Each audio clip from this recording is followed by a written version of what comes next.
Assalamualaikum warahmatullahi wabarakatuh. Di sini kami kelompok 7 akan melakukan presentasi yang kami akan membawakan yang berjudul Peranalisis Klasifikasi untuk Prediksi Kelulusan Mahasiswa Perbandingan, KNN, Decision Tree, dan Random Forest. Di sini saya akan memperkenalkan dulu satu-satu anggota kami. Itu pertama saya, Eduardo Manik. Kedua ada Berliana Darmajati. Kemudian ada Dia Wafa Putriana Bilqis, lalu ada Putri Wijianti, dan yang terakhir ada Muhammad Raihan Aulia. Oke, next.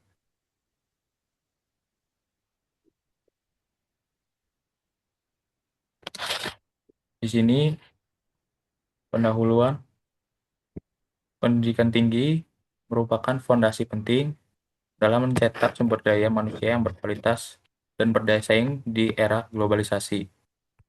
Salah satu indikator utama yang digunakan untuk menilai keberhasilan sebuah institusi pendidikan adalah tingkat kelulusan mahasiswa secara tepat waktu. Tingginya angka mahasiswa yang mengalami keterlambatan kelulusan atau bahkan tidak lulus sama sekali menjadi persoalan serius karena tidak hanya berdampak pada efisiensi penyelenggaraan pendidikan, tetapi juga berpengaruh terhadap akreditasi, reputasi institusi, serta alokasi sumber daya pendidikan. Dalam menghadapi tantangan tersebut, diperlukan strategi yang mampu mengidentifikasi mahasiswa yang beresiko tidak lulus sejak dini. Salah satu pendekatan yang semakin relevan di era digital adalah pemanfaatan teknik data mining, khususnya metode klasifikasi. Teknik ini memungkinkan institusi untuk menganalisis data historis, akademik, dan non-akademik mahasiswa guna menemukan pola yang berkaitan dengan kelulusan. Dengan pendekatan prediktif ini, pihak kampus dapat mengambil langkah-langkah antisipatif melalui bimbingan akademik dan intervensi yang lebih tepat sasaran. Next. Kemudian ada kajian pustaka. Prediksi kelulusan mahasiswa merupakan salah satu penerapan penting dalam edukasional data mining yang bertujuan untuk membantu institusi pendidikan dalam meningkatkan dan memantau kualitas akademik dalam institusi tersebut. Dengan memanfaatkan teknik data mining tersebut, institusi tersebut dapat mengidentifikasi mahasiswa yang sekiranya mengalami keterlambatan dalam proses kelulusan, sehingga dilakukan tindakan lebih awal. Data mining dalam pendidikan digunakan untuk mengkaji data akademik seperti IPK, jumlah SKS, kehadiran, dan faktor sosial ekonomi. Penelitian ini juga mempertimbangkan faktor sosial ekonomi guna mengidentifikasi pola-pola yang berkaitan dengan keberhasilan studi mahasiswa. Salah satu metode penting dalam data mining adalah klasifikasi, yakni suatu proses untuk mengelompokkan data ke dalam kategori-kategori tertentu. Dalam hal prediksi kelulusan mahasiswa, teknik ini digunakan untuk membagi mahasiswa menjadi dua kelompok, yaitu lulus dan tidak lulus. Klasifikasi adalah teknik data mining yang terbukti paling bermanfaat untuk data di bidang pendidikan. Next.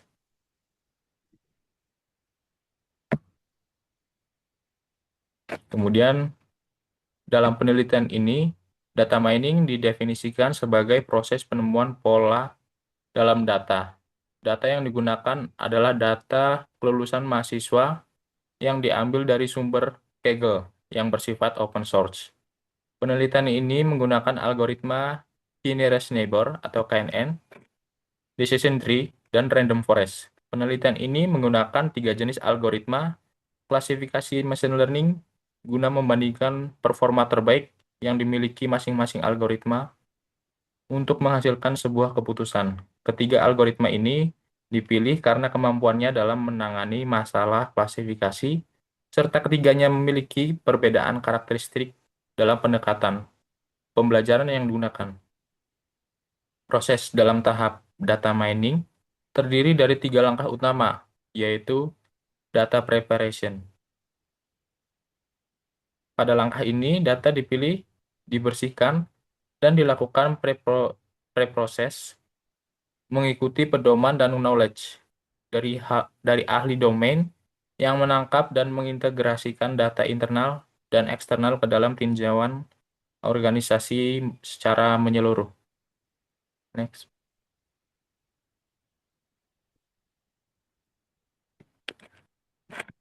Berikut adalah flowchart metode penelitiannya yang dimulai dari proses start. Proses dimulai dengan mengambil dataset yang digunakan dalam penelitian. Data preprocessing. Bagian ini penting untuk memastikan data siap digunakan dalam penelitian model, yaitu ada langkah-langkah data seperti data cleaning untuk membersihkan data dari nilai kosong, outlier, atau duplikasi. Kemudian ada data transformation, yaitu untuk mengubah bentuk data, misalnya normalisasi dan standarisasi. Kemudian ada data encoding, mengubah data kategorikal menjadi numerik. Kemudian ada filter dan label selection untuk memilih kolom mana yang digunakan sebagai fitur dan mana sebagai label target. Kemudian ada data splitting untuk membagi dataset menjadi data latih atau data uji. Kemudian ada model selection and training. Pada tahap ini dilakukan pemilihan dan pelatihan model menggunakan algoritma seperti KNN, decision tree, dan random forest. Data yang sudah dibagi sebelumnya akan digunakan untuk melatih model-model ini. Kemudian ada evaluation. Setelah model dilatih, evaluasi dilakukan dalam 2 bagian. Yang pertama adalah visualisasi confusion matrix dan cross validation. Dalam visualisasi confusion matrix eh, ada akan dihitung precision makronya, recall makronya, dan F1 makronya. Dari cross validation, model akan diuji dengan teknik validasi silang untuk menghindari overfitting. Dari sini akan dihitung akurasi modelnya. Kemudian, setelah semua proses itu selesai, ke N. Berikutnya akan dijelaskan oleh rekan saya. Oke. Kemudian di sini ada hasil dan pembahasan. Pada penelitian ini, model digunakan adalah KNN, Decision Tree, dan Random Forest. Model digunakan untuk menentukan kelulusan mahasiswa berdasarkan dataset yang sudah tersedia dan diambil dari laman terbuka yaitu Kaggle. Hasil klasifikasi terbagi menjadi 2 kategori yaitu lulus dan tidak lulus. Cara menentukan kategori kelulusan, yaitu untuk memberikan gambaran yang jelas, berikut adalah struktur data dan atribut-atribut yang digunakan disajikan dalam gambar di samping. Pada gambar di samping, status kelulusan terbagi menjadi 2 kategori, yaitu status lulus 1 dan tidak lulus dengan lambang 0. Kemudian ada proses pre-processing. Di sini, tahap awal yang dilakukan pada proses ini adalah membersihkan data untuk memastikan data yang digunakan bebas dari kesalahan atau ketidaksesuaian. Pada tahap ini, dilakukan penanganan agar tidak ada data yang duplikat dan bernilai nol. Data yang bernilai nol akan dihapus. Setelah itu, dilakukan transformasi data untuk mengubah data agar sesuai dengan kebutuhan algoritma. Beberapa atribut seperti IPS rata-rata, IPS semester akhir, dan IPS tren akan ditransformasi menjadi string agar nantinya dapat dilakukan encoding data. Encoding data dilakukan untuk mengubah data yang non-numerikal menjadi nilai numerik agar memudahkan model membaca data. Kemudian akan dilanjutkan oleh rekan saya. Baik, setelah tahap preprocessing, selanjutnya ada tahap pembagian data latih dan data uji. Pada tahap ini, data dibagi menjadi dua. Proses ini disebut juga dengan data splitting. Proses ini bertujuan agar model bisa dilatih dan diuji secara objektif. Umumnya, data dibagi menjadi dua bagian utama, yaitu data latih atau training set dan data uji atau testing set. Rasio umum yang digunakan adalah 20:80 antara data latih dan data uji. Data latih terdiri dari 2.381 dan data uji terdiri dari 596. Lalu tahap selanjutnya adalah evaluasi model. Pada evaluasi model, penelitian ini menghasilkan confusion matrix untuk mengetahui nilai akurasi model, precision, recall, dan F1 score. Next.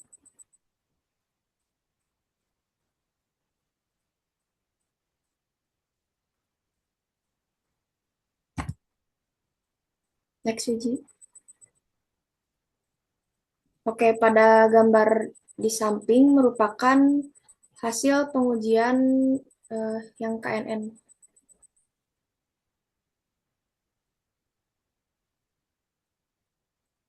Pada gambar di samping merupakan hasil pengujian dengan menggunakan data uji, yaitu 596 dari hasil pembagian 20% data. Confusion matrix menunjukkan bahwa model mengklasifikasikan sebanyak 7 kategori dengan label tidak lulus dengan benar atau true negatif, dan mengklasifikasikan 478 kategori lulus dengan benar atau true positif. Sedangkan itu, model mengklasifikasikan sebanyak 95 kategori lulus secara tidak benar atau false positif dan sebanyak 16 klasifikasi dengan label tidak benar atau false negatif. Next. Lalu gambar selanjutnya merupakan hasil pengujian dengan menggunakan data uji sebanyak 596 data atau 20% dari keseluruhan data. Confusion matrix menunjukkan bahwa model mengklasifikasikan sebanyak 18 kategori dengan label tidak lulus dengan benar atau true negatif dan sebanyak 376 kategori lulus dengan benar atau true positif. Sedangkan itu, model mengklasifikasikan sebanyak 84 kategori tidak lulus secara tidak benar sebagai lulus atau false positif dan sebanyak 118 kategori lulus secara tidak benar sebagai tidak lulus atau false negatif. Lanjut. Yang terakhir yaitu random forest. Pada gambar di samping, hasil pengujian dengan menggunakan data uji yaitu sebanyak 596 data dari hasil pembagian 20% data. Confusion matrix menunjukkan bahwa model mengklasifikasikan sebanyak 14 kategori dengan label tidak lulus dengan benar atau true negatif dan mengklasifikasikan sebanyak 413 kategori lulus dengan benar atau true positif. Sedangkan itu, model mengklasifikasikan sebanyak 88 kategori tidak lulus secara tidak benar sebagai lulus atau false positif dan sebanyak 81 kategori lulus secara tidak benar sebagai tidak lulus atau false negatif. Baik, selanjutnya akan disampaikan oleh rekan saya, Berliana. Baik, di sini ada gambar tabel perbandingan model. Kemudian, next, Wiji.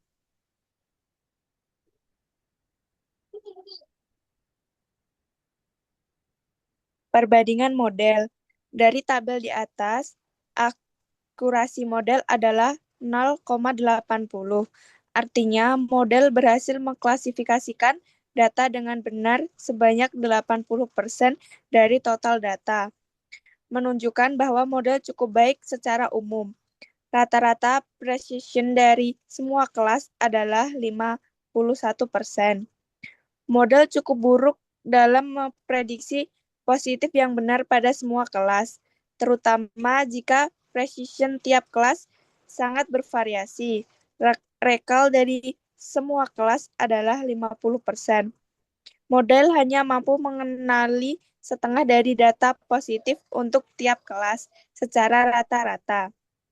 Rata-rata F1 score harmonik dari precision dan recall adalah 48%.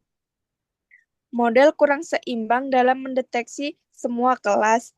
Nilai ini cukup rendah, menunjukkan adanya ketidakseimbangan antara precision dan recall. Berdasarkan hasil evaluasi menggunakan metode validasi silang atau cross validation pada model decision tree diperoleh nilai akurasi sebesar 0,67 yang berarti model berhasil mengklasifikasikan data dengan benar sebanyak 67% dari total data yang diuji. Meskipun akurasinya tergolong sedang, nilai evaluasi lainnya menunjukkan performa yang cukup baik. Nilai precision sebesar 0,82 menunjukkan bahwa dari seluruh prediksi positif yang dibuat oleh model 82% diantaranya benar-benar positif. Hal ini mengindikasikan bahwa model cukup baik dalam menghindari kesalahan prediksi positif palsu, false positif.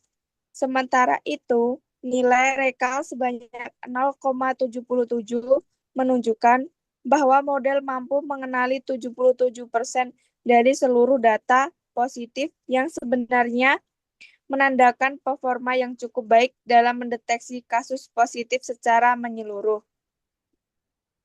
Terakhir, nilai F1 skor sebanyak 0,80 yang merupakan harmonisasi antara precision dan recall, mengidentifikasikan bahwa model memiliki keseimbangan yang baik antara ketepatan dan kelengkapan dalam melakukan klasifikasi. Secara keseluruhan, meskipun akurasi model tidak terlalu tinggi, nilai precision, recall, dan F1 score menunjukkan bahwa model decision tree cukup andal dalam mengenali kelas target yang relevan, terutama dalam konteks data yang mungkin tidak seimbang. Next, Wiji. Berdasarkan hasil evaluasi model random forest menggunakan metode validasi silang, diperoleh performa yang cukup baik dengan nilai berdasarkan hasil evaluasi model random forest menggunakan metode validasi silang, diperoleh performa yang cukup baik dengan nilai akurasi sebesar 0,72. Ini menunjukkan bahwa model mampu mengklasifikasikan data dengan benar sebanyak 72% dari keseluruhan data uji. Meskipun akurasi ini belum mencapai tingkat yang sangat tinggi, metrik evaluasi lainnya memberikan gambaran bahwa model bekerja secara efektif, terutama dengan mengenali kasus target yang relevan. Nilai precision sebesar 0,82 menunjukkan bahwa dari seluruh prediksi positif yang dihasilkan oleh model, 82% diantaranya benar-benar tepat sasaran. Hal ini menunjukkan model cukup akurat dalam memberikan prediksi positif dan minim dalam hasil kesalahan tipe false positif.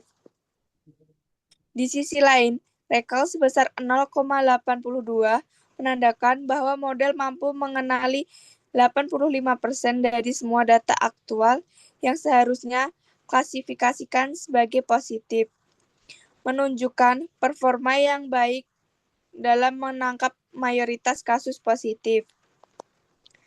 Dengan nilai F1 skor sebanyak 0,83 yang merupakan rata-rata harmonik dari precision dan recall, model random forest terbukti mampu menjaga keseimbangan antara ketepatan dan kelengkapan klasifikasinya. Secara keseluruhan, model ini menunjukkan performa yang kuat dan konsisten, serta lebih andal dibandingkan model sebelumnya untuk konteks klasifikasi ini. Kemudian akan dijelaskan oleh rekan saya. Yang terakhir ada kesimpulan. Berdasarkan hasil evaluasi terhadap 3 model klasifikasi yaitu KNN, Decision Tree, dan Random Forest, dapat disimpulkan bahwa masing-masing model memiliki keunggulan dan kelemahan tersendiri. Namun secara keseluruhan, Random Forest menunjukkan performa terbaik di antara ketiganya. Model Random Forest mungkin dapat menjadi pilihan terbaik untuk memprediksi kelulusan mahasiswa berdasarkan kategori lulus dan tidak lulus. Untuk model KNN memperoleh akurasi tinggi sebesar 0,80. Namun metrik evaluasi lainnya seperti precision 0,51, recall 0,50, dan F1 score 0,48 tergolong rendah. Ini menunjukkan bahwa meskipun akurasinya tinggi, model ini kurang mampu mengenali semua kelas secara merata. Kemungkinan besar disebabkan oleh ketidakseimbangan data atau sensitivitas KNN terhadap outlier dan distribusi data. Untuk model decision tree menunjukkan peningkatan dalam aspek keseimbangan antar metrik dengan akurasi 0,67 serta precision 0,82, recall 0,77, dan F1 score 0,80. Model ini lebih seimbang dan mampu menangani klasifikasi positif dengan lebih baik. Ini terlihat juga dari confusion matrix-nya. Meskipun masih terdapat kesalahan klasifikasi, performanya cukup stabil. Sementara itu untuk model random forest memberikan performa yang paling optimal dengan akurasi 0,72, precision 0,82, recall 0,85, dan F1 score 0,83. Nilai-nilai ini menunjukkan bahwa random forest mampu melakukan klasifikasi dengan akurasi tinggi, menjaga keseimbangan antara ketepatan dan kelengkapan, serta menangkap sebagian besar data positif dengan baik. Hal ini didukung oleh sifat random forest yang mengurangi overfitting dan bekerja lebih stabil pada data yang kompleks. Next. Selanjutnya, model random forest merupakan pilihan terbaik di antara ketiganya karena memberikan hasil evaluasi yang paling seimbang dan akurat. Model ini sangat cocok digunakan untuk kasus klasifikasi ini, terutama jika tujuan utamanya adalah mendeteksi kelas positif dengan tingkat keberhasilan yang tinggi, tanpa mengorbankan precision. Meski begitu, hasil klasifikasi pada ketiga model di atas masih perlu ditingkatkan. Hal ini biasa terjadi karena kurangnya keseimbangan data atau fitur yang diolah kurang baik sehingga hasil dari model kurang stabil.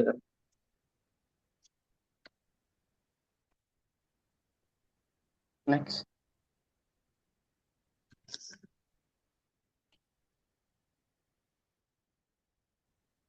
Sekian dari kami. Kurang lebihnya mohon maaf. Wassalamualaikum warahmatullahi wabarakatuh.